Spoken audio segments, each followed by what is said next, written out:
मित्रांनो, मुच्छड पानवाला हे नाव कोणी कोणी ऐकले? कोणीच नाही. गुगल सर्च इंजिनवर फक्त मुच्छड हा शब्द टाईप करा, बघा सगळी माहिती उपलब्ध होते की नाही. मुच्छड पानवाला हा आपल्या मुंबईतील कांदिवली वेस्ट येथे पानाचे दुकान आहे. खूप प्रसिद्ध आहे तो. जॅकी श्रॉफ, टायगर श्रॉफ, सलमान खान, सुनील शेट्टी, गोविंदा आणि आपले अमिताभ बच्चन यासारखे सिने कलावंत त्याचे गिराईक आहेत.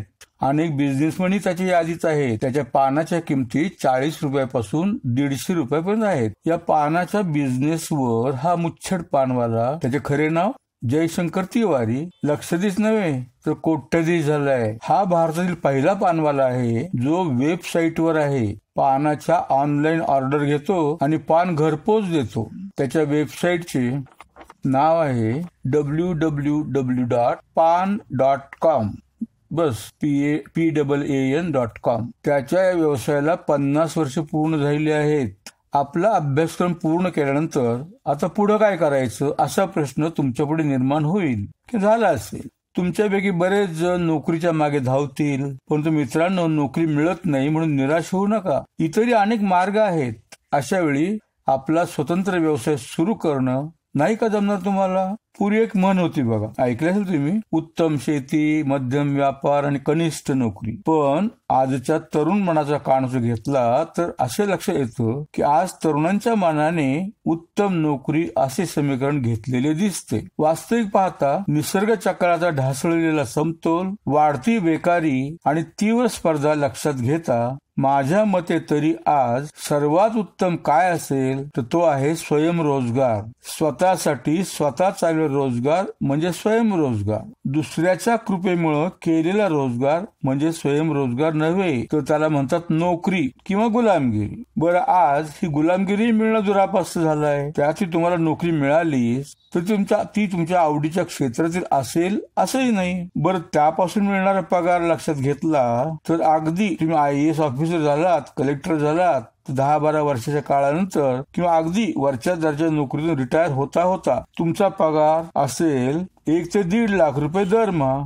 पगारापेक्षा इतर उत्पन्न काही नाही असे गृहीत धरले तर प्रामाणिकपणे जर विचार केला तर 1 ते 1.5 लाखाच्या पुढे तुमचा दरमहाचा पगार असणार नाही. पण तसे स्वतंत्र व्यवसायात नाही. तुम्ही तुमच्या व्यवसायात एकदा का स्थिर झालात आणि त्याला 1.5-2 वर्ष पुरेत, तुम्ही अगदी कुठलाही व्यवसाय घेतला तर आठवड्याला कमीत कमी 25-30 हजार रुपये सहज मिळू शकाल. बरं, त्यासाठी 4-4, 5-5 वर्ष कॉलेजमध्ये घालवण्याची आवश्यकता नाही. शिवाय दुसऱ्याची हमाली करण्याची गरज नाही. तुम्हीच तुमचे मालक. आपण आणि तुमचे हे लक्षात आलं असेल की समाजात आपण नेहमी पाहतो की धंदा करणारा गाडीत फिरतो आणि नोकरी करणारा मात्र बस आणि लोकल मधून लटकत फिरतो. याबाबत उदाहरण देता येईल ते पटेल यांची. फार्मसीचा कोर्स केल्यानंतर एका सरकारी मेडिकल स्टोअर मध्ये महिना अवघ्या 250 रुपये पगारावर ते नोकरी करत होते. पण घरची जबाबदारी त्यात भागत नव्हती. त्यामुळे त्यांचं मन त्यांना स्वस्त बसू देईना. त्यातून त्यांना वॉशिंग पावडरची कल्पना सुचली. त्यांनी तो व्यवसाय सुरू केला. अगदी लहान प्रमाणात, कुठलीही मार्केटिंग सर्व्हे नाही की प्रोजेक्ट रिपोर्ट नाही. पण त्यात त्यांनी आपलं तन मन ओतलं आणि अमाप यश मिळवलं. ही गोष्ट निर्माच्या टीव्हीवरील, चित्रपटगृहातील किंवा दूरदर्शनवरील जाहिरातीवरून सहज लक्षात येईल. आता हल्ली या जाहिराती दिसत नाहीत कारण निर्मा वॉशिंग पावडर चांगली सेट झालेली आहे. बरं, व्यवसाय सुरू करून 8 ते 10 वर्षापेक्षा जास्त काळी लोटला नव्हता. तेवढ्या कालावधीत त्यांनी मुंबईत त्यांच्या मालकीचा लक्षावधी रुपये किमतीचा स्वतःचा फ्लॅट खरेदी केला. दुसरं उदाहरण आहे पान परागच्या कोठारींचं. वास्तविक पाहता पान परागमुळे 8 ते 10 वर्षाच्या अल्प कालावधीत आज कोट्याधीश झालेले कोठारींचे साधे पान तंबाखूचे दुकान होते. पण पान परागची कल्पना त्यांना सुचली आणि त्यांनी त्याच्या उत्पादनाचा व्यवसाय सुरू केला. त्यासाठी भरपूर कष्ट घेतले आणि अजूनही करीत आहेत. त्याचा परिपाक म्हणून लक्ष्मीने साक्षात त्यांच्या गळ्यात माळ घातली. तिसरे उदाहरण आहे पुण्यातील एका भज्याच्या गाडीच्या मालकाचे. हा गडी दररोज संध्याकाळी भजी तळायला येतो तो स्वतःच्या कारने, आणि ड्रायव्हिंग स्वतः करत नाही, त्याच्याने नोकरीला ठेवला एक ड्रायव्हर.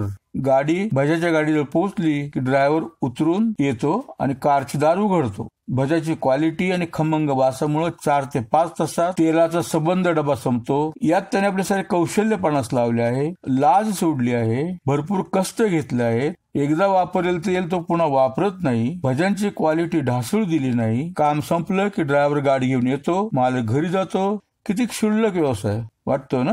पण या भजांच्या गाडीवर त्याने पुण्यात 2 बंगले घेतलेत. गाडी तर आहेच, डोळे उघडे ठेवून पाहिले तर अशी कितीतरी उदाहरणे आज आपल्या अवतीभोवती दृष्टीस पडतील. भारतात 1 नंबर असलेल्या रिलायन्स इंडस्ट्रीचे श्री धीरूभाई अंबानी यांना कोण ओळखत नाही. एका साध्या शिक्षकाचा मुलगा. त्यांनी आपल्या व्यवसाय सुरुवात केली ती केवळ 15,000 रुपयाच्या भांडवलावर. हाती घेईल ते तरीच नेईल ही वृत्ती आणि येणाऱ्या प्रत्येक प्रसंगाला तोंड देण्याची तयारी, जिद्द आणि व्यवसायात यशस्वी होण्याचा निर्धार, यामुळेच आज रिलायन्स इंडस्ट्रीज सारख्या मोठ्या उद्योगाचा विस्तार त्यांनी केला आहे. पण धीरूभाई अंबानींनी भजी विकली सुरुवातीच्या काळात लहान असतानाच. 300 रुपये पगारावर पेट्रोल पंपावर नोकरी देखील केली. जिथे ते नोकरी करायचे तिथे चहा मिळायचा 25 पैशाला. पण धीरूभाई शेजारच्या एका मोठ्या हॉटेलमध्ये चहा प्यायला जायचे. चहा असायचा 1 रुपयाला. त्याच्या सहकाऱ्यांनी त्याबाबत विचारले तर त्यांनी सांगितले की या हॉटेलमध्ये मोठमोठे बिझनेसमन येतात, त्यांच्या व्यवसायाबाबत ते गप्पा मारतात, ते ऐकायला जातो, चहा प्यायला थोडंच जातो. म्हणजे स्वतःचा मोठा बिझनेस करायची त्यांची तयारी अगदी लहानपणापासून चाललेली होती. जर तुम्हाला मनापासून आपला स्वतःचा बिझनेस करायचा असेल तर MBA करण्याची किंवा इंजिनियर होण्याची आवश्यकता नाही. या संदर्भात धीरूभाईंचा दुसरा एक गमतीदार किस्सा आठवल तो सांगतो. 11वीचा त्यावेळची बोर्डाची SSC निकाल लागला. धीरूभाई आपल्या मित्राबरोबर निकाल आणायला गेले. मित्राला चक्क 90% मार्क्स मिळाले होते, पण त्या चेहऱ्यावर आनंद नव्हता. धीरूभाईने विचारलं, काय रे, काय झालं, किती मार्क्स मिळाले? मित्र म्हणाले 90%. धीरूभाई म्हणाले, अरे मग हाच ना, पण आता पुढे काय करणार आहेस? मित्र म्हणाले, CA करणार आहे. धीरूभाई म्हणाले, अरे वा, कर, असाच चांगला अभ्यास कर, लवकर CA हो, मग मी तुला माझ्या कंपनीत नोकरी देईल. केवढा आत्मविश्वास आणि जिद्द. आज रिलायन्स उद्योगात 300 ते 400 CA नोकरीला आहेत. पण त्यावेळी धीरूभाई SSCला मार्क्स तर सोडाच, तो साधे पास झाले नव्हते.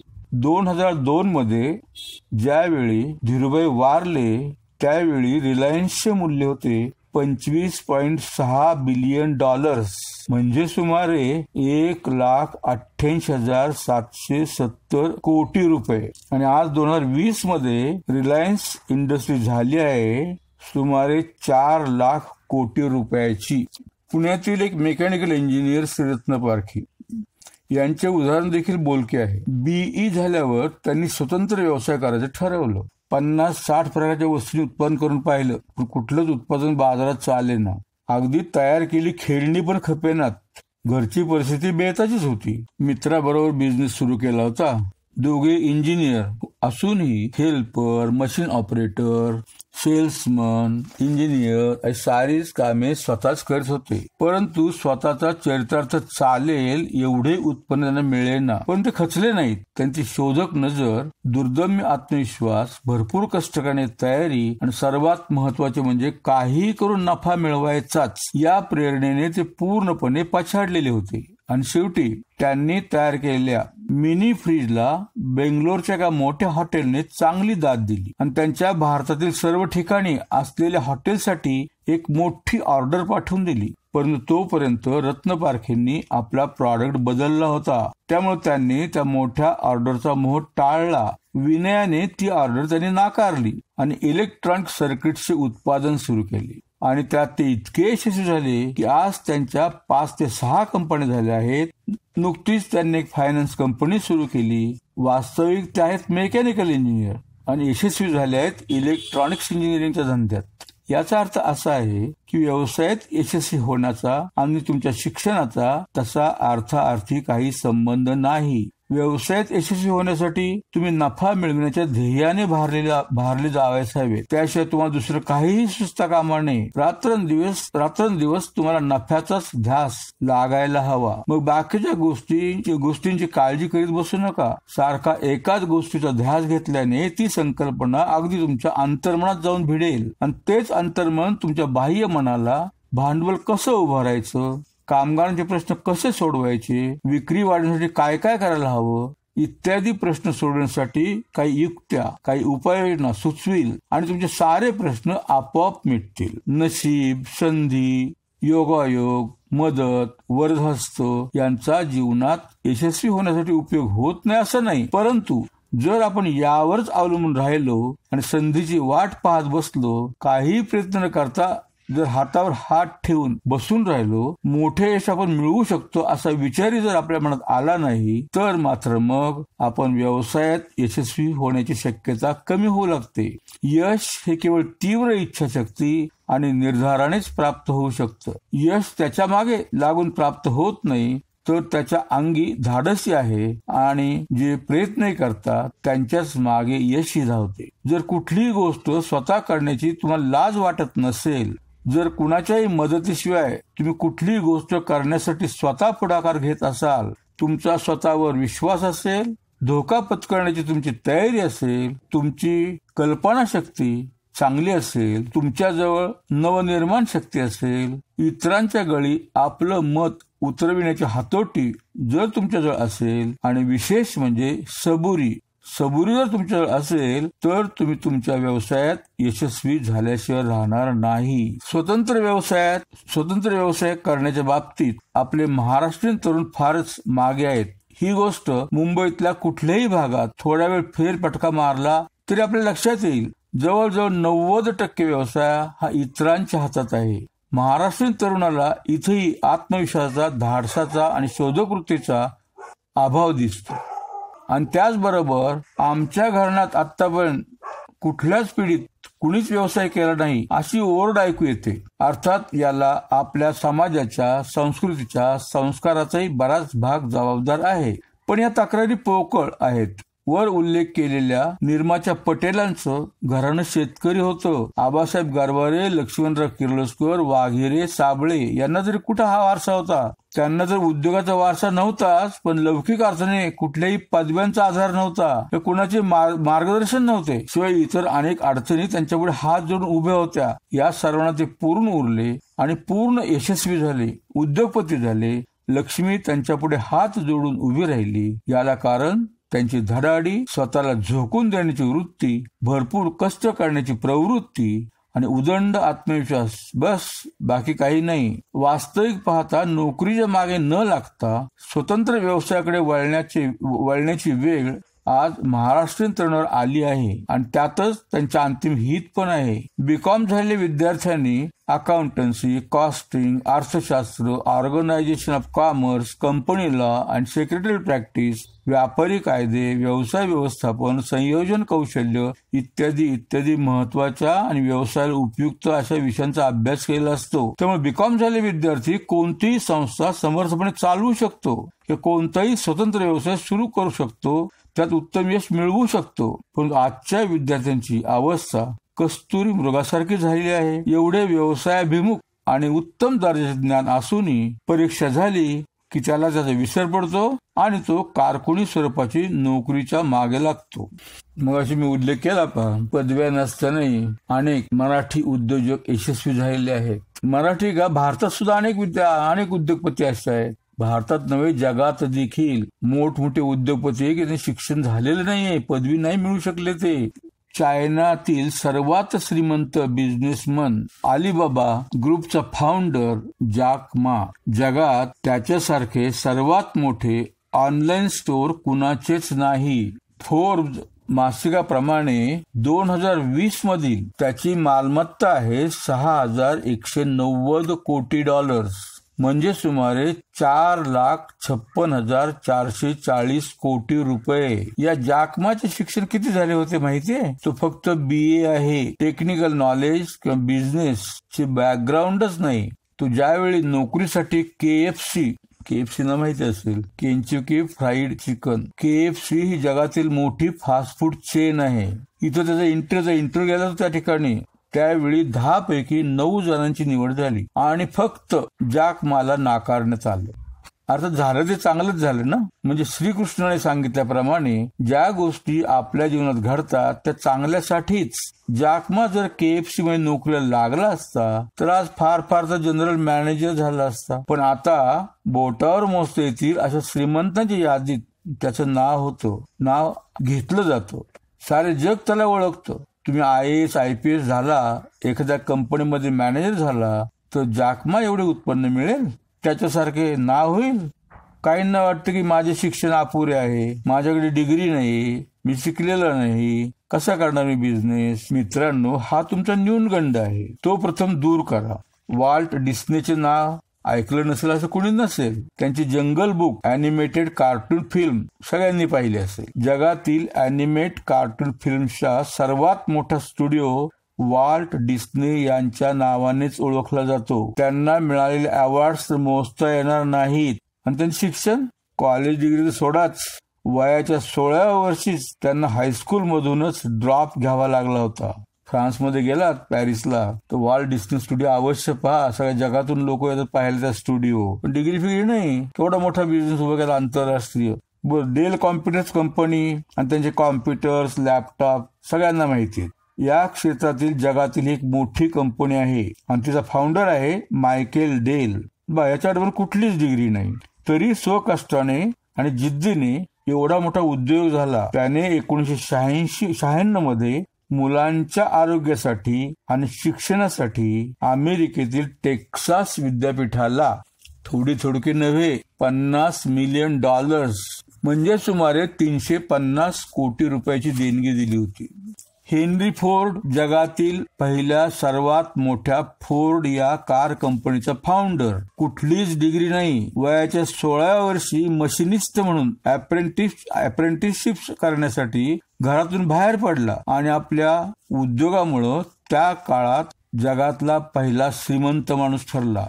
बिल गेटला तर कोण ओळखत नाही. 1995 ते 2006 या कालावधीतील तो जगातला सर्वात जास्त श्रीमंत माणूस. सतत 12 वर्ष श्रीमंतीचे त्याचे रेकॉर्ड कोणीही मोडू शकलं नाही. जगातील सर्वात मोठी मायक्रोसॉफ्ट कंपनी त्याने स्थापन केली. तो कॉलेज ड्रॉपआउट होता, डिग्री पूर्ण करू शकला नाही. कोणतीच डिग्री त्याच्याकडे नव्हती. नंतर अनेक विद्यापीठाने त्याला सन्माननीय डॉक्टरेट प्रदान केली. ती गोष्ट वेगळी. एवढा मोठा बिझनेस करण्यासाठी शिक्षण कुठे त्याच्या आड आलं? कुठं अडलं शिक्षणामुळं? तीच गोष्ट ऍपल कॉम्प्युटरची. कॉम्प्युटर, लॅपटॉप, आयपॉड आणि आयफोन ज्याने निर्माण केले त्याचे नाव आहे स्टीव्ह जॉब्स. हा तर कॉलेजमधले फक्त एकच सेमेस्टर पूर्ण करू शकला. शेवटी पदवी नाहीच मिळाली, पण त्यामुळं त्याचे काहीच अडलं नाही. केवळ जिद्द आणि आत्मविश्वास. जगातील सर्वात मोठा यशस्वी समजले जाणारा आर्किटेक्ट फ्रँक लॉईड राईट याला तर हायस्कूललाही जाता आलं नाही. आणि कुठली आली आहे आर्किटेक्टची डिग्री? त्याने जगातले मोठमोठे असे 1100 प्रोजेक्ट डिझाईन केले आणि त्यातले निम्म्याहून अधिक प्रत्यक्ष अवतरले. रोज फेसबुक वापरताना तुम्हीच काय, जगातील सर्वजण रोज फेसबुकचा उपयोग करतात. त्या फेसबुकचा को फाउंडर आहे मार्क झुकरबर्ग. अमेरिकेचा एक मीडिया मॅग्नेट आणि जगातला सर्वात श्रीमंत चौथा माणूस. 2020 मध्ये त्याची संपत्ती होती $10,400 कोटी, म्हणजे सुमारे 7,28,000 कोटी रुपये. त्याच्याकडे तरी कसली आली आहे डिग्री? त्याला डिग्री मिळवता आली नाही. पण जगातील सुप्रसिद्ध हार्वर्ड विद्यापीठात पदवीदान समारंभात प्रमुख पाहुणा म्हणून भाषण द्यायला गेला आणि विद्यापीठाने त्याला ऑनररी डिग्री देऊन सन्मानित केलं. जसं काहींचं म्हणणं शिक्षणामुळे आमचं अडते, आम्हाला बिझनेस करते, तसं त्यात काय अर्थ नाही पाहिलं, तसंच काहींचं म्हणणं आहे की आता आमचं कुठं वय राहिले नव्याने बिझनेस सुरू करायचं. पण मित्रांनो, हा एक तुमचा गैरसमज आहे. बिझनेस सुरू करायला आणि त्यात यशस्वी व्हायला शिक्षणाचीही अडचण येत नाही की तुमचे वयही त्याच्या आड येत नाही. KFC केंचुकी फ्राईड चिकन मगाशी उल्लेख आला होता जॅक माच्या संदर्भात. या जगातील सर्वात मोठ्या फास्ट फूड चेनचा फाउंडर कर्नल हार्लँड सँडर्स त्यांचं वय हा बिझनेस सुरू केला त्यावेळी होतं चक्क 64 वर्षाचे. आम्ही 50 रिटायर व्हायला येतो. पण जिद्दीने अल्पावधीतच आपला बिझनेस एवढा वाढवला की आज जगात ज्याच्या त्याच्या तोंडी KFCचं नाव आहे. जगातल्या प्रत्येक गावात त्याचं दुकान आहे. तीच गोष्ट रे क्रॉक यांची. त्यांनी मॅकडोनाल्ड ची स्थापना केली वयाच्या 52व्या वर्षी आणि आज जगातल्या जवळजवळ प्रत्येक गावात तुम्हाला मॅकडोनाल्डची 3-4 दुकानं दिसतात. आजूबाजूला पाहिलं तर आपल्या अवतीभोवतीही अनेक लहान मोठे उद्योजक दिसतील की ज्यांना बिझनेसची पार्श्वभूमी नव्हती, शिक्षण नव्हतं, पुरेसे भांडवलही नव्हतं, तरी छोट्या प्रमाणावर एखादा छोटा बिझनेस सुरू करून त्यात ते चांगलेच यशस्वी झालेले आहेत. व्यवसाय सुरू करायचा म्हटलं की तुम्ही भांडवलाचा प्रश्न निर्माण करणार. शिक्षणाचा वयाचा प्रश्न आपण सोडवला मगाशी. आता भांडवल खरं आहे तुमचं, परंतु भांडवल नाही म्हणून व्यवसाय सुरू करता येत नाही ही तुमची एक चुकीची कल्पना आहे. असं म्हटलं तर काही वावगं ठरणार नाही. अगदी अल्प भांडवलावर म्हणजे 100-150 रुपयाच्या भांडवलावर छोट्याशा व्यवसायापासून उदाहरणार्थ लॉटरीची तिकीट विक्री सुरू करून मोठ्या व्यवसायापर्यंत पोहोचता येतं. पण इथे हवी चिकाटी, भरपूर कष्ट करण्याची तयारी, स्वतःला झोकून देण्याची आणि थोडस निर्लज्ज चांगल्या अर्थाने बनण्याची तयारी. लॉटरीची तिकीटे विकण्यात किंवा भजी तळण्याची जर तुम्हाला लाज वाटणार असेल तर मात्र व्यवसायात तुम्ही कधीच यशस्वी होऊ शकणार नाही. तुम्ही कुठेही अगदी खेडोपाडी विशेष समाजातील अगदी नावच घ्यायचे झाले तर मारवाडी समाजातील माणसाकडे पाहिलं तर तुमच्या लक्षात येईल ही माणसं येताना काही घेऊन येत नाहीत, तरी त्यांनी परिश्रमाने चिकाटीने आपला व्यवसाय विकसित केलेला दिसतो आणि आता ते सुखाने नांदताना दिसतात. त्यांच्या दारापुढे गाडी आहे, घरात नोकर चाकर आहेत, जगातील सर्व सुखे त्यांच्यापुढे हात जोडून उभी आहेत. तुम्हाला नाही जमणार हे? तुम्हाला नाही वाटत की आपल्याला गाडी असावी, दिमतीला नोकर चाकर असावेत, सुंदर बंगला असावा आणि त्या बंगल्यात वाट पाहणारी सुंदर व्यक्ती असावी? वाटतं ना? मग या गोष्टी तुटपुंज्या पगारात काही शक्य आहेत. या गोष्टी शक्य करायच्या असतील तर त्यासाठी व्यवसायाचा लगाम आपल्या हाती हवा आहे. फक्त आपल्याला कोणता व्यवसाय जमेल हे प्रथम जाणून घ्यावयास हवे. डोळे उडे ठेवून आजूबाजूला पाहिलं तर कोणत्या व्यवसायाला वाव आहे हे तुमच्या सहज लक्षात येऊ शकेल. यासाठी सरकारने अशी माहिती पुरवणारी बरीचशी केंद्रे प्रस्थापित केलेली आहेत. तुमच्या कॉलेजमध्येही अशी माहिती उपलब्ध होऊ शकेल. विद्यापीठातूनही employment information and guidance bureau स्थापन झालेले आहेत. तिथे आपणास या संदर्भात मार्गदर्शन मिळू शकेल. इंडस्ट्रियल डेव्हलपमेंट कॉर्पोरेशन, खादी ग्रामोद्योग मंडळ यांच्याकडूनही योग्य ती माहिती तुम्हाला मिळू शकेल. तसेच आपापल्या व्यवसायात स्थिर झालेल्या छोट्या मोठ्या उद्योजकांकडूनही तुम्हाला या बाबतीत मदत घेता येईल. राहिला प्रश्न भांडवलाचा. भांडवलाची अडचण आजच्या तरुण उद्योजकांना जाणवू नये, कारण छोट्या उद्योगांना देखील भांडवल पुरवणाऱ्या अनेक संस्था निर्माण झाल्या आहेत. याबाबतची माहिती Maharashtra chamber of commerce Mumbai, Maratha chamber of commerce Pune किंवा इतर बँका संस्था यांच्याकडून मिळू शकेल. राज्याच्या उद्योग संचालकाकडूनही आवश्यक तो अर्थपुरवठा केला जातो. त्यासाठी प्रवर्तक अधिकाऱ्यामार्फत अर्ज करावा लागतो. स्थावर मालमत्तेसाठी म्हणजे जमीन, यंत्रसामग्री यासाठी राज्य वित्तीय महामंडळे लघु उद्योजकांना दीर्घ मुदतीची कर्जे देतात. त्यासाठी या मंडळाकडे अर्ज करताना प्रकल्प अहवाल, नोंदणीची प्रत, रोख जमा खर्च पत्रक आणि मालाची यादी इत्यादी जोडावे लागतात. व्यापारी बँकाकडूनही लघु उद्योजकांना मध्यम मुदतीचे कर्ज दिले जाते. तसेच कच्च्या मालाची खरेदी आणि दैनंदिन खर्चासाठी म्हणजे खेळत्या भांडवलासाठी देखील या बँका कर्ज देतात. या बँकांचे ठराविक नमुन्यात येण्या देण्याची यादी म्हणजे बॅलन्स शीट, उद्योग संस्थेच्या आकारासंबंधी कोर्टापुढे दिलेल्या जबानीची प्रत आणि लघु उद्योग सेवा संस्था SSI नोंदणीची प्रत आणि उद्योग संचालक यांचा तांत्रिक संभाव्यता अहवाल इत्यादी जोडावे लागतात. महाराष्ट्र राज्य औद्योगिक आणि गुंतवणूक महामंडळ म्हणजे SICOM हे देखील लघु उद्योगांना आर्थिक सहाय्य देते. उद्योजकाने जर प्रकल्पाच्या खर्चाच्या 25% भांडवल विकास महामंडळामार्फत सहभागी भांडवलाच्या स्वरूपात देण्यात येते. उरलेल्या 50% भांडवलासाठी इतर वित्त पुरवठा संस्थांकडून कर्ज काढता येते आणि या महामंडळाकडून घेतलेल्या कर्जाच्या परतफेडीची मुदत इतर वित्त पुरवठा संस्थांच्या मानाने बरीच दीर्घ असते. व्याजाचा दर मात्र इतर संस्था इतकाच असतो. पहिल्या 4 वर्षात तुम्हाला कर्जाच्या परतफेडीचा एकही हप्ता भरावा लागत नाही. परतफेडी सुरुवात 5व्या वर्षापासून होते. 4 वर्षात साठलेले व्याज देखील एका रकमेने भरता येते. या संस्थांशिवाय तुम्हाला state bank of India, state finance corporation, राष्ट्रीयकृत बँका, सहकारी बँका, सहकारी संस्था, युनिट ट्रस्ट ऑफ इंडिया आणि खादी ग्रामोद्योग मंडळ यांच्याकडूनही कर्ज मिळवता येते.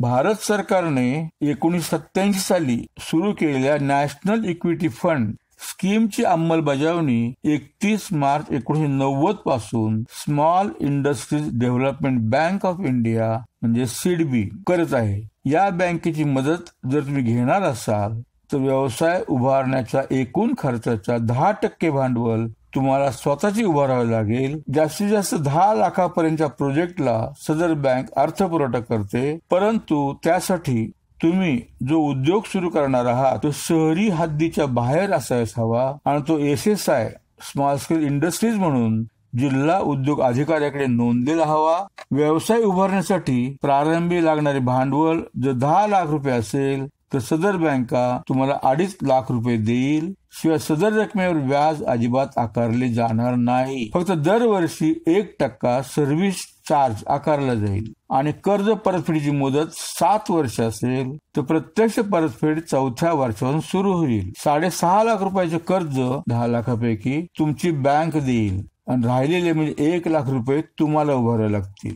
या संदर्भात अधिक माहितीसाठी तुमच्या बँकेच्या मॅनेजरशी संपर्क साधावा, कारण सर्व कर्ज प्रकरण तुमच्या बँकेमार्फतच मंजूर होते. तसेच सिडबी बँकेच्या www.sidbi.in या वेबसाईटला भेट द्या, म्हणजे तुम्हाला अधिक माहिती मिळू शकेल. अशा प्रकारे सिडबी कडून छोट्या उद्योगांना अर्थपुरवठा केला जातो. व्याजाचा दर अतिशय कमी आणि परतफेडीची मुदत दीर्घ असते. कर्जाचे वितरणही त्वरित होते. याचा अर्थ असा की भांडवलाचा बाऊ करून उपयोगाचं नाही. सरकारच्या धोरणाप्रमाणे योग्य दिशेने जर प्रयत्न केले तर पुरेसे भांडवल उभं राहू शकतं. सिडबी मार्फत एकूण कर्ज उभारण्यावर मर्यादा आहे. तुमच्या प्रोजेक्टची व्हॅल्यू जर 10 लाखापेक्षा जास्त असेल तर तुम्ही राष्ट्रीय बँकांच्याकडून western Maharashtra development corporation, industrial finance corporation of India, industrial development bank of India, unit trust of India, life insurance corporation, औद्योगिक बँका यांच्याकडून कर्ज उभे करू शकता. त्यासाठी तुम्हाला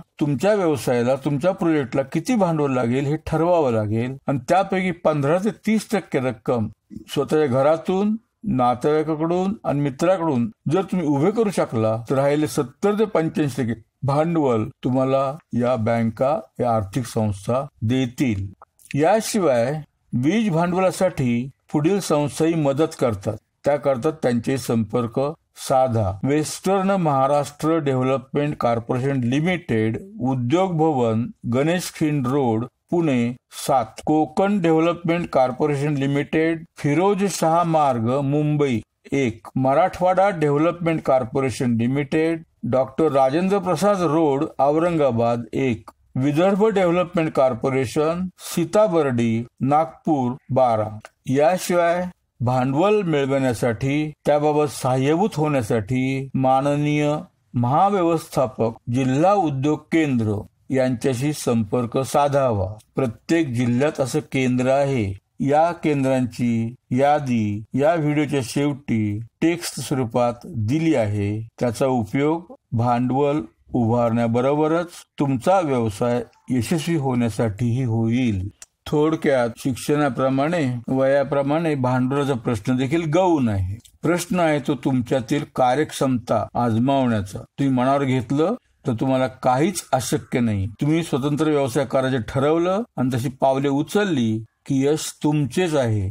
मग व्यवसाय कोणताही असो, त्यात जर यशस्वी व्हायचे असेल तर व्यवसायाबद्दल वाटत असलेली लाजीची भावना तुम्ही सोडून द्यायला हवी. धडाडी निर्माण करायला हवी. मी सुरू केलेल्या व्यवसायात यशस्वी होणारच असा दृढ निर्धार तुम्ही करायला हवा. तसेच आदर्श व्यावसायिकाच्या अंगी असलेले पुढील गुण तुम्ही देखील आत्मसात करायला हवेत. यशस्वी उद्योजकांजवळ शोधक वृत्ती असावी लागते. वस्तू किंवा सेवा ज्याची निर्मिती आणि पुरवठा तुम्ही करणार आहात त्या संदर्भात नवनवीन आयडिया तुम्हाला सुचायला हव्यात. आपला बिझनेस वाढवण्यासाठी, विकसित करण्यासाठी सतत नवीन मार्ग शोधायला हवेत.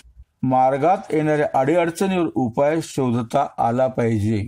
त्यात नवनवीन कल्पनांचा उपयोग करून पाहण्यासाठी तुमची प्रवृत्ती असायला हवी. नाविन्याचा पुरस्कार करण्याचा दृष्टिकोन तुम्ही स्वीकारायला हवा. उत्पादनाची नवीन पद्धती, नवीन वस्तू, विक्रेतर सेवा व नवनवीन बाजारपेठांचा शोध तुम्ही सतत घ्यायला हवा. तसंच धोका पत्करण्याची तयारी हवी. कोणताही व्यवसाय म्हटला की त्यात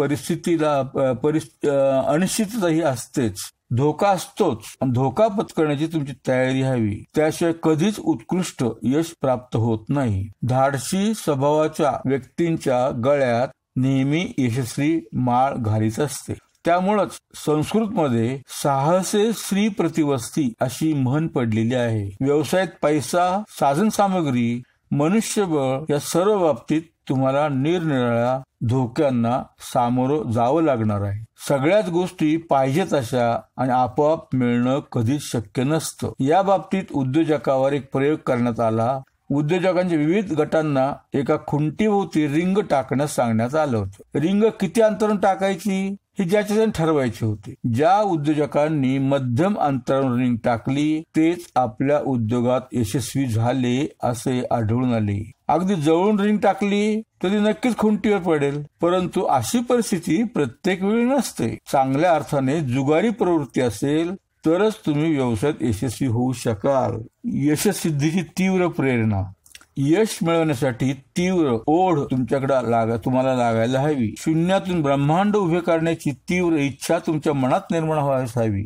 आहे त्यात समाधान मानायचे अशी तुकाराम महाराजांसारखी वृत्ती जर तुमच्यात असेल तर व्यवसायात तुम्ही कधीच यशस्वी होऊ शकणार नाही. इतरांपेक्षा काहीतरी वेगळे करून दाखवण्याची ओढ तुमच्या मनाला लागायला हवी. पाठपुराव्यातून शिकण्याची तत्परता.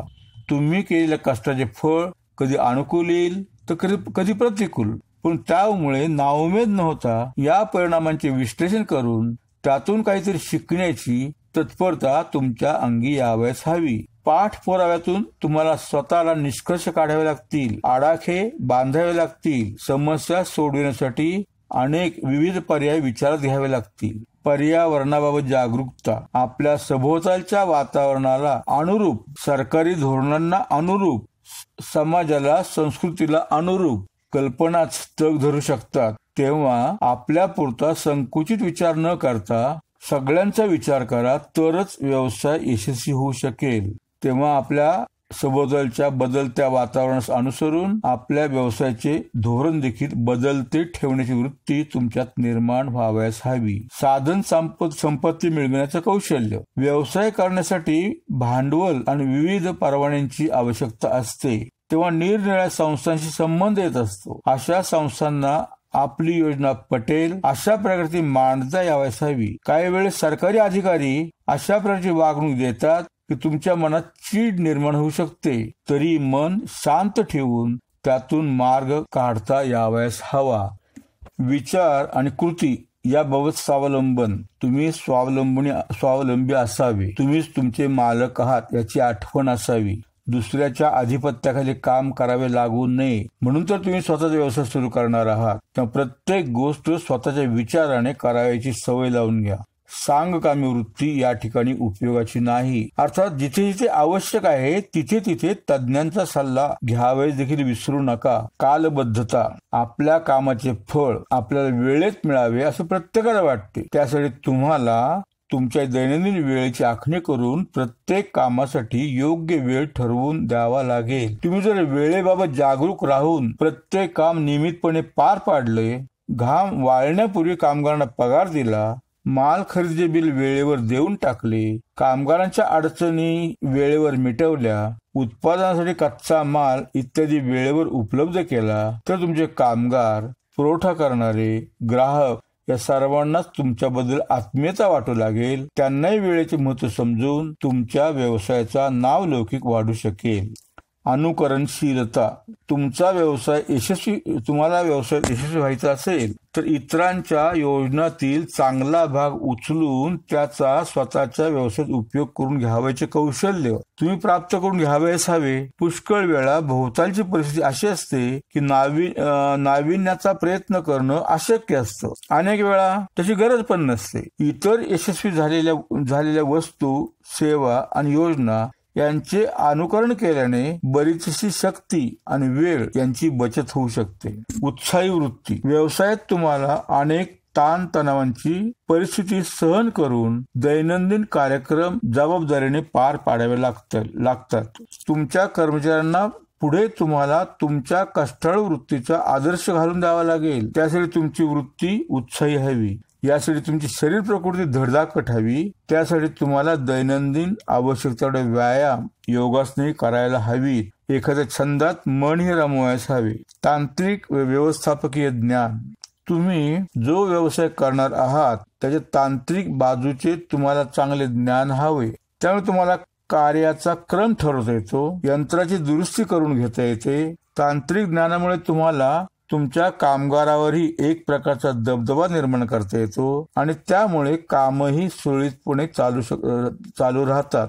तांत्रिक ज्ञानासोबत व्यवस्थापन कौशल्यही तुमच्या अंगी निर्माण व्हावयास हवे. त्यामुळं कामाचे नियोजन, कामगारांमध्ये काम वाटून देणं, त्यांना मार्गदर्शन करणे, त्यांच्याशी चांगले संबंध प्रस्थापित करणे, उपलब्ध साधन संपत्तीचा चांगला आणि पुरेपूर उपयोग करून घेणं शक्य होतं. मित्रांनो, आपण जर आता व्यवसाय करायचे निश्चित केले असेल तर त्यासाठी अल्प भांडवलात सहज करता येणाऱ्या अशा एकूण 150 आयडियांची यादी या व्हिडिओच्या शेवटी टेक्स्ट स्वरूपात दिली आहे. ती पहा.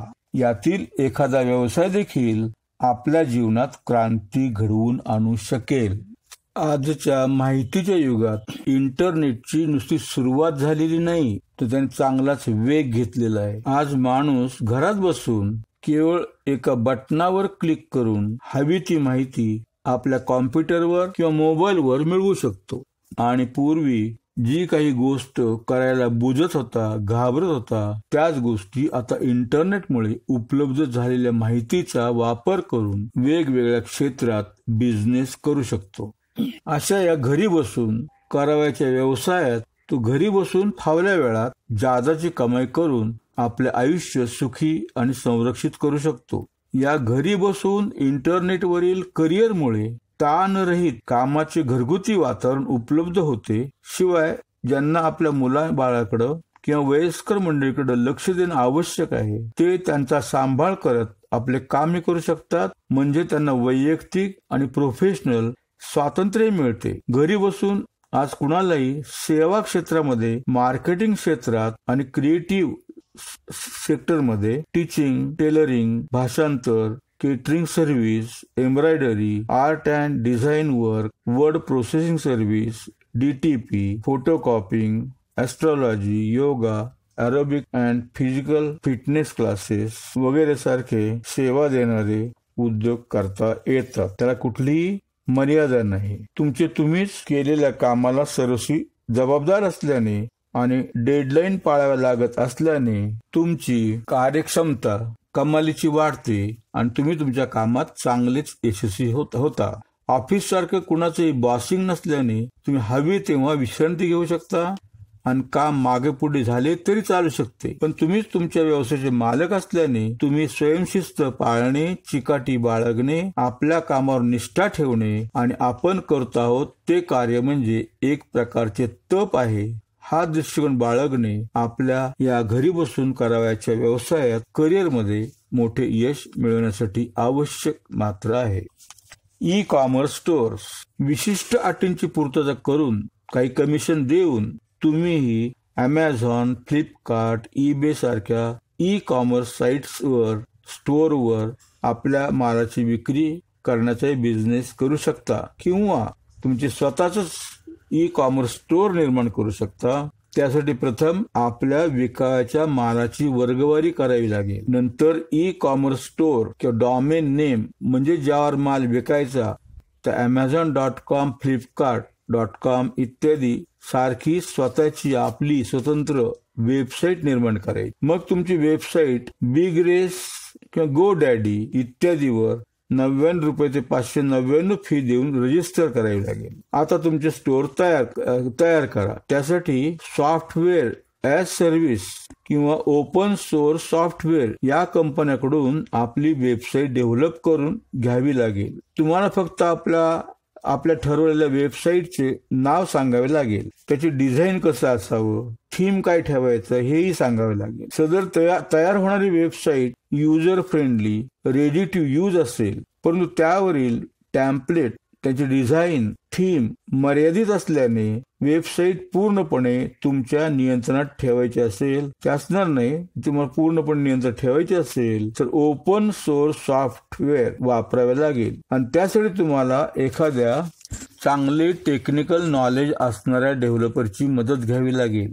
सुरुवातीला सॉफ्टवेअर ॲज सर्व्हिस प्लॅटफॉर्म वापरणं चांगलं ठरतं. अशा प्रकारे योग्य त्या प्रकारची वेबसाईट डेव्हलप करण्यासाठी शॉपिफाय, झेपो, मोजो यापैकी कुठल्याही एखाद्या कंपनीशी त्यांच्या वेबसाईटवरून संपर्क साधा. वेबसाईटचे ऍड्रेसेस या व्हिडिओच्या शेवटी टेक्स्ट स्वरूपात दिलेले आहेत. अशा प्रकारे वेबसाईट डेव्हलप झाल्यावर त्यावर आपल्या प्रॉडक्टची त्यांच्या फोटोसह लिस्ट अपलोड करावी. हे सर्व जेवढे आकर्षक करता येईल तेवढे करावे, म्हणजे मग खरेदीदाराने तुमच्या वेबसाईटला भेट दिल्यावर विक्रीची शक्यता खूप वाढते. हे सर्व झालं, पण ग्राहकांना तुमची वेबसाईट तुमचे प्रॉडक्ट कसे समजणार? तुमची वेबसाईट अधिकाधिक लोकांनी पाहण्यासाठी गुगल ॲडवर्क, फेसबुक यांच्यावर तुमच्या वेबसाईटची जाहिरात करावी. त्याचबरोबर ईमेल मार्केटिंगची मदत घ्यावी. ॲड सर्च इंजिन म्हणजे SEO याच्या ऑपरेशनायझेशन केलं तर त्याचाही उपयोग होतो. वेबसाईट वरून विकल्या जाणाऱ्या मालाचे पैसे कॅश ऑन डिलिव्हरी म्हणजे COD किंवा प्रीपेड पद्धतीने वसूल करता येतात. COD पद्धतीसाठी फेडेक्स, गती, DHL एक्सप्रेस यासारख्या पूर्ण विश्वासार्ह कुरिअर कंपन्यांचा उपयोग करावा. प्रीपेड साठी म्हणजे ग्राहकाने माल खरेदी केला की लगेच पेमेंट करण्यासाठी तुम्हाला तुमच्या वेबसाईटवर पेमेंट गेटवे इन्स्टॉल करावे लागेल. माल ग्राहकाला पाठवण्यासाठी कुरिअर कंपन्यांचा उपयोग करावा. त्या संदर्भात ट्रॅकिंग नंबर ग्राहकाला कळवावा. इंटरनेटवर कुठले व्यवसाय सुरू करता येतील, कुठल्या व्यवसायात यश मिळेल त्याची एक छोटीशी यादी मी या व्हिडिओच्या शेवटी दिलेली आहे, ती देखील आवर्जून पहा. या याद्यांमध्ये दिलेल्या स्मॉल स्केल बिझनेसच्या आयडिया सोबतच केंद्र सरकारने लघु उद्योजकांसाठी राखून ठेवलेल्या जवळजवळ 858 उद्योगातूनही एखाद्या वस्तू उत्पादन करण्याचा उद्योग तुम्हाला सुचवून तुम्ही त्यात यशस्वी होऊ शकाल. अशा प्रकारे तुम्ही एखादा व्यवसाय सुरू करायचं ठरवलं की मग आपण कुठल्या वस्तू उत्पन्न करणार, कुठली सेवा पुरवणार त्याचा प्रथम सखोल अभ्यास करा. त्यातील तांत्रिक बाजू समजावून घ्या. आपल्याला त्याचे ज्ञान आहे का? नसेल तर तशा प्रकारचा एखाद्या उद्योगात थोडा काळ उमेदवारी करण्याची तयारी ठेवा आणि त्या उद्योगाचे परिपूर्ण असे तांत्रिक ज्ञान प्राप्त करून घ्या. त्या वस्तूला बाजारात किती स्पर्धा आहे त्याचा अंदाज घ्या.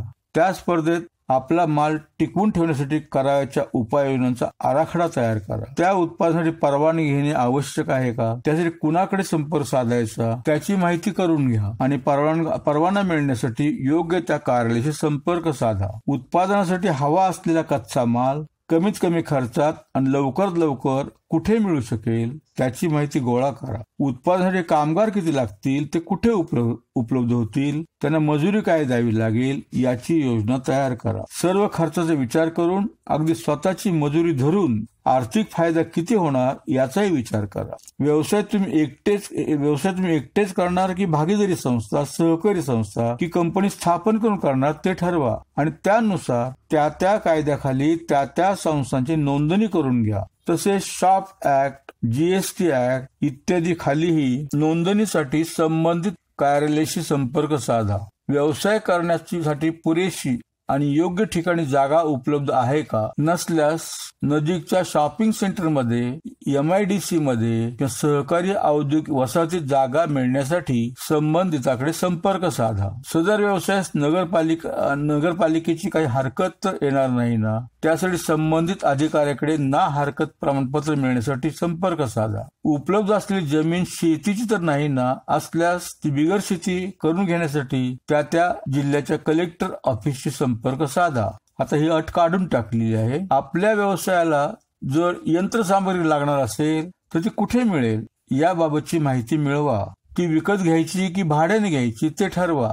कारण प्रारंभीच्या काळात विकत घेणे परवडणार नसेल तर लिजिंग अँड फायनान्स कंपन्या अशा मशिनरी भाड्याने पुरवतात. विकत घ्यायचं ठरवले असेल तर भारतात मुंबई, दिल्ली, कलकत्ता आणि चेन्नई या शहरात जवळजवळ सर्व उद्योगासाठी लागणाऱ्या आणि सर्व प्रकारच्या मशिनरीज उपलब्ध आहेत. आपण तयार करणार असलेल्या मालाची विक्री कशी करणार? स्थानिक दुकानदार, जिल्ह्याच्या ठिकाणचे घाऊक व्यापारी, फिरते प्रतिनिधी यांच्याशी संपर्क प्रस्थापित करा. कारण कुठल्याही व्यवसायाचे यश हे मालाची विक्री किती वेगाने होते यावर अवलंबून असते. त्याकरता प्रत्येक व्यावसायिकाने सर्व लक्ष विक्रीवर केंद्रित करून विक्री वाढवण्यासाठी फारच काळजीपूर्वक योजना आखाव्यास हवी. भारत सरकारने स्टार्टअप इंडिया ही स्कीम सुरू केली आहे. Ministry of micro, small, medium enterprises यांच्या मार्फत MSME मधील उत्पादन आणि सेवा क्षेत्रातील उद्योजकांसाठी कमीत कमी इक्विपमेंटसाठी 10 लाख आणि इतर गोष्टीसाठी 25 लाख रुपयांचा अर्थपुरवठा स्टार्टअप इंडिया योजनेखाली केला जातो. कर्ज परतफेड 10 वर्ष इतक्या दीर्घ कालावधीत करावी लागते. यासाठी तारण म्हणून उद्योजकाने निर्माण केलेल्या मालमत्तेवर प्रथम बोजा सरकारचा राहील आणि उद्योजकाने स्वतः वैयक्तिकरित्या हमी द्यावी लागेल. 2 कोटी रुपयापर्यंतचे टर्म लोन CGTMSC म्हणजे credit guarantee fund trust of micro and small enterprises यांच्या क्रेडिट गॅरंटी स्कीम खाली मंजूर केले जाऊ शकते. भारतात या स्टार्टअप इंडिया खाली खूप नवीन तरुण उद्योजकांनी उद्योग सुरू केलेले आहेत. बरेचसे नावारूपाला आलेले आहेत. याबाबत अधिक माहितीसाठी त्या मिनिस्ट्रीच्या वेबसाईटला भेट द्या. वेबसाईटचा पत्ता आहे www.startupindia.government.in. महत्वाची वेबसाईट आहे. स्टार्टअप इंडिया प्रमाणे पंतप्रधान एम्प्लॉयमेंट जनरेशन प्रोग्राम आणि इतर क्रेडिट सपोर्ट स्कीम ही स्कीम देखील समजून घ्या. त्याबाबत अधिक माहितीसाठी www.msme.gov.in या वेबसाईटला भेट द्या. या स्कीम खाली अर्थपुरवठा Khadi and village industries commission द्वारे केला जातो. कर्ज पुरवठा मॅन्युफॅक्चरिंग क्षेत्रातील उद्योगांना जास्तीत 25 लाख रुपये तर व्यापार आणि सेवा क्षेत्रासाठी 10 लाख रुपये इतपत केला जातो. या कर्जावर शहरी विभागातील जनरल कॅटेगरीच्या उद्योजकांना 15%, तर ग्रामीण विभागातील उद्योजकांना 25%, विशिष्ट जाती जमातीच्या उद्योजकांना शहर भागात 25% तर ग्रामीण भागात 35% सबसिडी दिली जाते. खूप चांगली तरतूद आहे पहा. सबसिडी जाते तुमच्या कर्जामध्ये. अर्जदाराचं वय मात्र 18 वर्ष पूर्ण झालेलं असावं, पण 35 वर्षापेक्षा कमी हवं. SC, ST, OBC इत्यादींसाठी कमाल वयोमर्यादा आहे 45 वर्ष. कमीत कमी 8वी पास असणं आवश्यक आहे. आणि सदर कर्ज पुरवठा हा फक्त नव्याने सुरू केल्या जाणाऱ्या उद्योगांसाठीच केला जातो. या संदर्भात खादी आणि व्हिलेज इंडस्ट्री बोर्डाची जाहिरात येईल. त्या जाहिरातीप्रमाणे अर्ज करावा लागतो. कोणताही व्यवसाय धंदा सुरू करण्यापूर्वी अशा प्रकारचा धंदा करणाऱ्याकडे काही दिवस प्रत्यक्ष अनुभव घेतला पाहिजे. ते कच्चा माल कुठून आणतात, कोणती मशिनरी चांगली आहे, तयार माल कुठे विकतात, भांडवल कसं उभारतात इत्यादी विषयी माहिती मिळवावी. त्यामुळे स्वतः धंदा चालवण्यासाठी चांगला आत्मविश्वास निर्माण होतो आणि धंद्यात यशस्वी होता येते. जर आपण सुशिक्षित बेरोजगार योजनेखाली कर्ज प्रकरण करणार असाल तर त्यासाठी करावयाच्या अर्जासोबत जोडण्यासाठी आपल्याजवळ पुढील कागदपत्र तयार असावीत.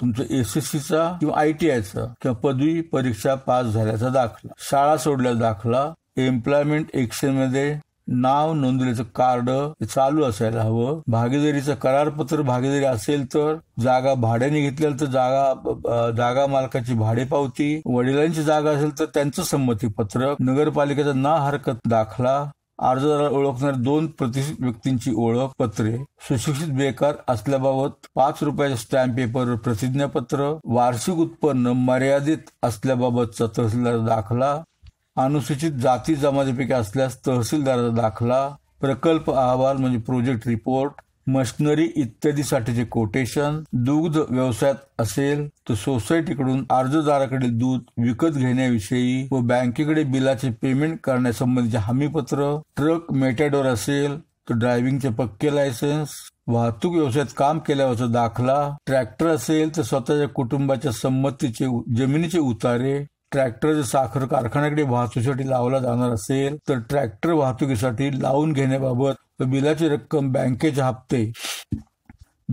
हप्ते भरण्यासाठी वापरण्याचं हमीपत्र, रेशन कार्डची कॉपी, बेकार असल्याचा पुरावा, आपला अर्ज स्वीकारण्यास तयार असलेल्या जवळच्या बँकेचे संमतीपत्र, व्यवसायाच्या प्रत्यक्ष अनुभवाचे प्रमाणपत्र, शाळा सोडल्यानंतर अर्ज करेपर्यंत केलेल्या कामाचा तपशील, व्यवसाय उद्योग सुरू करताना आणि तो चालविताना वारंवार सरकारी, निमसरकारी आणि इतर संस्थांशी आणि अधिकाऱ्यांशी वेळोवेळी संपर्क साधावा लागतो. त्याकरता कुणाकडे कशासाठी संपर्क साधावा हे समजून घ्या. प्रोजेक्ट सिलेक्शन, तांत्रिक सल्ला, आर्थिक मदत इत्यादीसाठी मिटकॉनशी संपर्क साधा. Maharashtra industrial and technical consultancy organisation MITCON. लघु उद्योग सुरू करण्यासाठी मदत, मार्गदर्शन वगैरेसाठी small industries service institute Mumbai.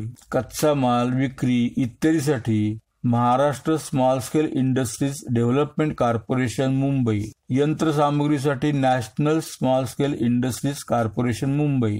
अर्थपुरवठ्याबाबत Maharashtra state financial corporation Mumbai. वीज कनेक्शनसाठी डिव्हिजनल एक्झिक्युटिव्ह इंजिनियर किंवा त्या तालुक्याच्या ठिकाणी असणारे एक्झिक्युटिव्ह इंजिनियर महाराष्ट्र राज्य विद्युत मंडळ. MIDC मध्ये प्लॉट मिळवण्यासाठी Maharashtra industrial development corporation, industrial area Andheri Mumbai 93. सहकारी औद्योगिक वसाहतीत प्लॉट मिळवण्यासाठी त्या जिल्ह्यातील जिल्हा औद्योगिक सहकारी वसाहत. जलनिस्सारण प्रक्रिया परवानगी Maharashtra pollution control board Mumbai. मागासवर्गीय उद्योजकांच्या समस्यासाठी महात्मा फुले मागासवर्गीय विकास महामंडळ मुंबई. प्रिझर्व्ड फूड, फ्रुट्स अँड व्हेजिटेबलच्या उत्पादनासाठी परवानगी. हवाबंद, डबाबंद उत्पादनासाठी संपर्क deputy director food and vegetable preservation, new marine lines Mumbai. Drug and cosmetic act 1940 साली खाली सौंदर्य प्रसाधनाच्या उत्पादनासाठी परवानगी मिळण्यासाठी संपर्क commissioner food and drugs administration, Maharashtra state गृहनिर्माण भवन, बांद्रा पूर्व मुंबई. जंगलातील लाकडे कापण्यासाठी परवानगी.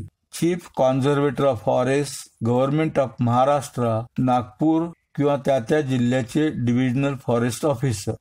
लेदर इंडस्ट्री स्कीमसाठी Maharashtra leather industries corporation Mumbai. तेल गिरण्यासाठी Maharashtra state oil seeds commerce and industrial corporation Mumbai. सर्व प्रकारच्या कुटीर उद्योगांसाठी Maharashtra state Khadi and village industry fort Mumbai. एकल व्यापारी किंवा भागीदारी संस्थांची नोंदणी register of firms government of Maharashtra Mumbai. औद्योगिक सहकारी संस्थांची नोंदणी commissioner of cooperative societies government of Maharashtra Pune. Joint stock company register of companies Netaji Subhash मार्ग मुंबई आणि ROC Pune stock exchange Deccan Gymkhana Pune. अशा वेगवेगळ्या सरकारी निमसरकारी ऑफिसशी संपर्क साधावा लागेल आवश्यक असेल तर. यासोबतच सर्व कर्ज मागणी अर्जासोबत बँका आणि इतर अर्थपुरवठा करणाऱ्या संस्थांना प्रोजेक्ट रिपोर्ट सादर करावा लागतो. तो तुम्हाला कोणत्याही CMA कडून करून मिळेल किंवा तुम्ही स्वतःही करू शकाल. त्यासाठी माझी पुस्तके पुढे काय किंवा इंग्रजीत गेटवे टू सक्सेसफुल करिअर्स ही पहा. स्वतःचा बिझनेस, छोटा व्यवसाय सुरू करण्याबाबतच्या प्रशिक्षणासाठी काही संस्थांची यादी या व्हिडिओच्या शेवटी दिली आहे, ती पहा. मित्रांनो, व्हिडिओ थोडा मोठा झाला असेल वाटते, पण तरी माहिती पूर्ण सगळी देता आलेली नाही. व्हिडिओच्या शेवटी जी टेक्स्ट स्वरूपात माहिती दिलेली आहे ती आवर्जून पहा, त्याचा उपयोग होईल. आतापर्यंत आपण स्वतंत्र व्यवसायाच्या कोणकोणत्या संधी उपलब्ध आहेत, त्यासाठी पात्रता काय हवी, कोणते गुण अंगी हवेत, काय प्रयत्न करायच हवा, कुठे प्रयत्न करायला हवा, कोणत्या कामासाठी कोणाशी संपर्क साधायला हवा, भांडवल कसे उभारता येईल, बीज भांडवलासाठी आणि कर्जासाठी कोणाकडे संपर्क साधावा, कर्ज प्रकट करताना द्यावा लागणारा प्रोजेक्ट रिपोर्ट कसा तयार करावा याविषयी चर्चा केली. सरकारी काही योजनाही पाहिलेल्या आहेत. शेवटी आपल्यावर पश्चाताप करण्याची वेळ येऊ नये आणि जे काही करायचं ठरवलं असेल तरीच न्यायाचा निर्धार करून योग्य तो निर्णय तुम्ही घ्याल अशी अपेक्षा आहे. यासाठी स्वतःला त्या क्षेत्रात पूर्णपणे झोकून द्या. मग तुम्ही काही करायचे ठरवा, त्यात तुम्हाला नक्कीच यश प्राप्त होईल. शेवटी धर्म संस्थापनार्थाय संभवामी युगे युगे असे अभिवचन देणाऱ्या भगवान श्रीकृष्णाचा आशीर्वाद आपण मागूया. तो आपले इप्सित निश्चितच साध्य करील. आपणा सर्वांना भावी आयुष्यासाठी आणि भावी व्यवसायासाठी माझ्या मनपूर्वक शुभेच्छा. Thank you very much. God bless you. Take care.